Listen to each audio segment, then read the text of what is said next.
Alright, I want to talk about something that's been bothering Fallout fans for a while now. And no, it's not the fact that Preston Garvey somehow still has settlements that need our help. It's bigger than that. The simple version is this: Bethesda doesn't understand Fallout fans anymore. The longer version, well, that's what this video is. Let's rewind for a second because I think people forget how we got here. Fallout didn't just appear one day and become a mainstream TV show. Fallout started as this gritty, isometric, dialogue-heavy CRPG where actions had weight, characters had attitude, and the world felt like a nuclear nightmare with a sense of humor. The fans who stuck around through that era didn't do it because the combat was thrilling. They stuck around because the writing slapped you across the face and then offered you a cigarette afterwards. The Fallout fanbase wasn't built on corporate announcements, Creation Club bundles, next-gen updates, and anniversary editions that break the game. It was built on a very simple promise. The world is ruined, society is broken, and you get to wander through the ashes and figure out what the hell happened. Fans fell in love with the role-playing, the factions, the weird moral dilemmas, the dark humor, the writing that actually made you sit there at 3 a.m. asking yourself, wait, am I the bad guy? That was the DNA. Fallout 3 and New Vegas, for all their differences, respected that core. The atmosphere was so powerful, you could smell it through the screen. You could talk, sneak, blow up a town, drink yourself stupid, betray a faction, accidentally wipe out a community, or become the savior of the wastes. It gave you space to define yourself. Then something shifted. It's like Bethesda decided, somewhere between Fallout 4 and Fallout 76, that the fanbase wanted a totally different flavor of Fallout than the one they actually came for. Suddenly, we were getting streamlined dialogue systems, simplified RPG mechanics, a heavier emphasis on shooter combat, and a weird obsession with turning us into post-apocalyptic interior decorators who spend more time placing chairs than making choices that matter.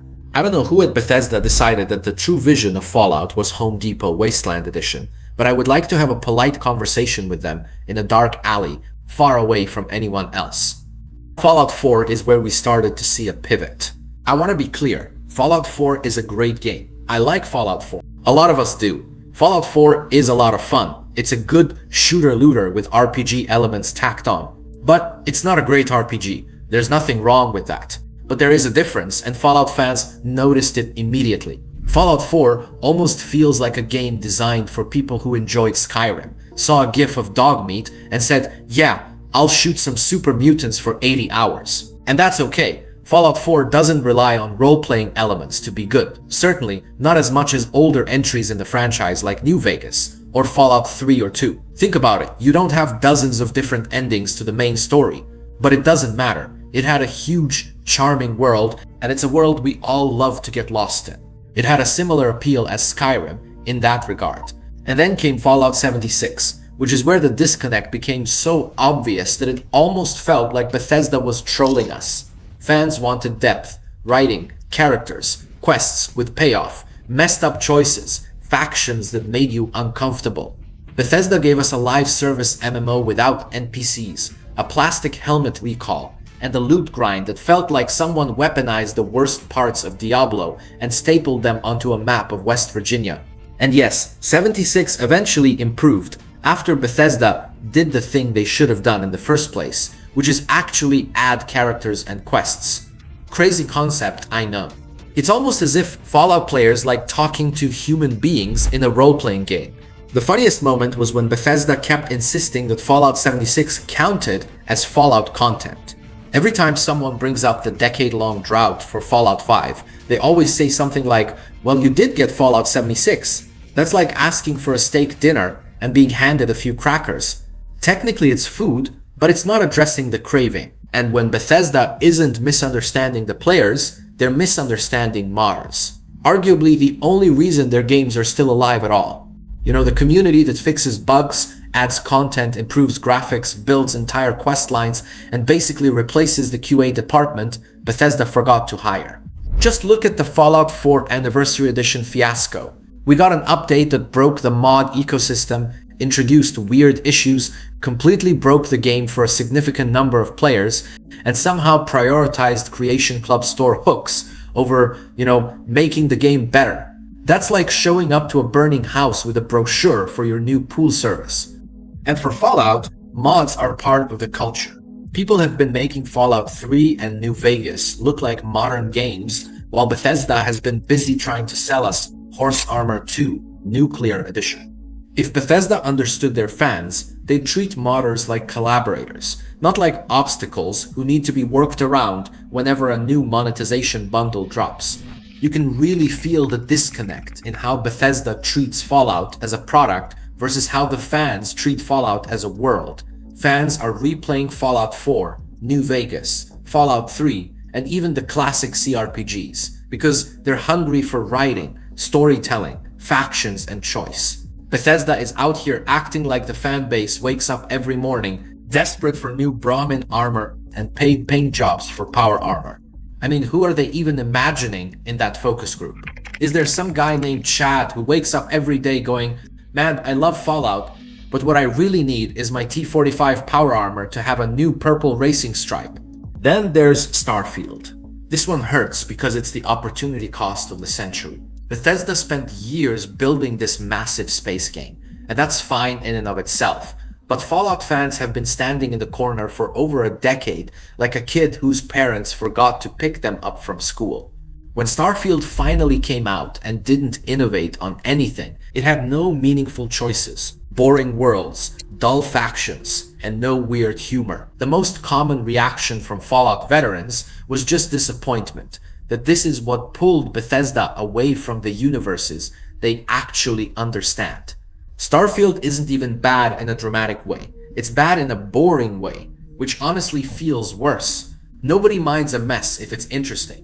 Fallout New Vegas was a mess at launch, but it had soul. It had identity. Starfield feels like it was designed by a committee that heard someone describe Skyrim once in an elevator.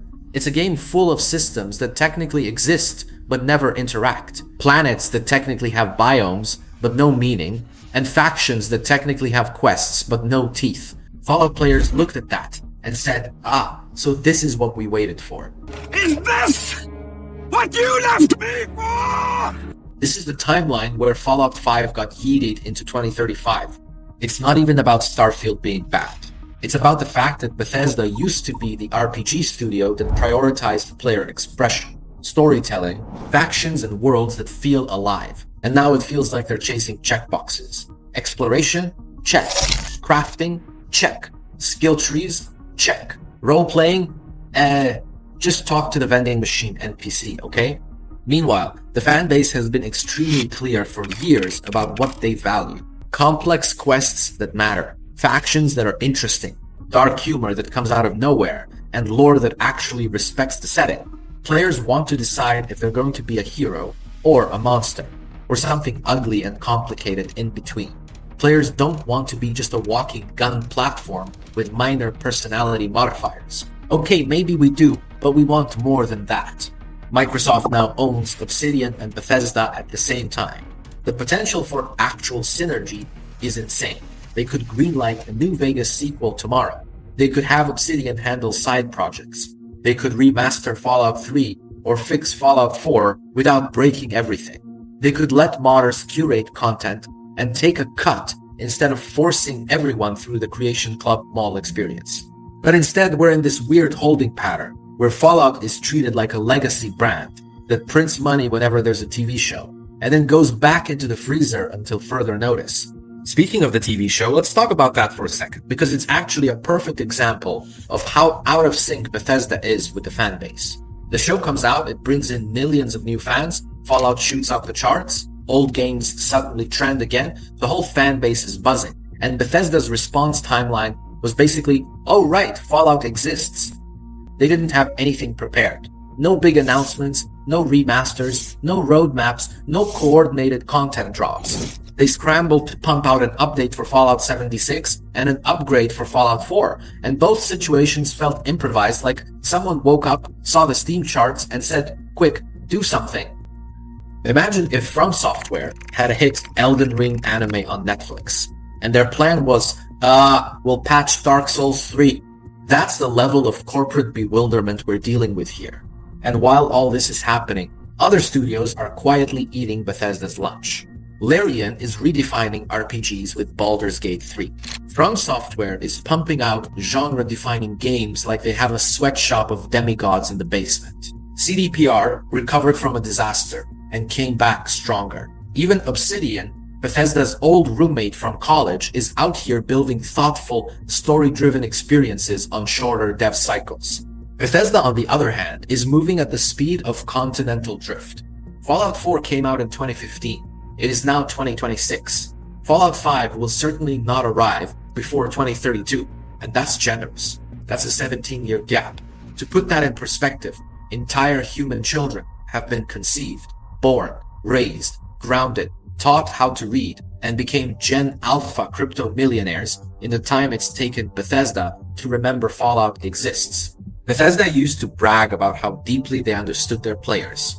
Today it feels like they're designing for some imaginary consumer demographic that nobody has ever met in real life. They want role-playing. They want reactivity. They want to feel like their choices matter and that the world pays attention. Not a live service treadmill or cosmetic bundles, and that's where the frustration comes from. Fallout fans are angry because they love it, and they feel like the people making decisions stopped listening a while ago. We've been waiting for Fallout 5 longer than some of you have been able to walk. Think about that. Fallout 3 players have kids old enough to play Fallout 3. So yeah, when I say Bethesda doesn't understand its own fans anymore, that's what I mean.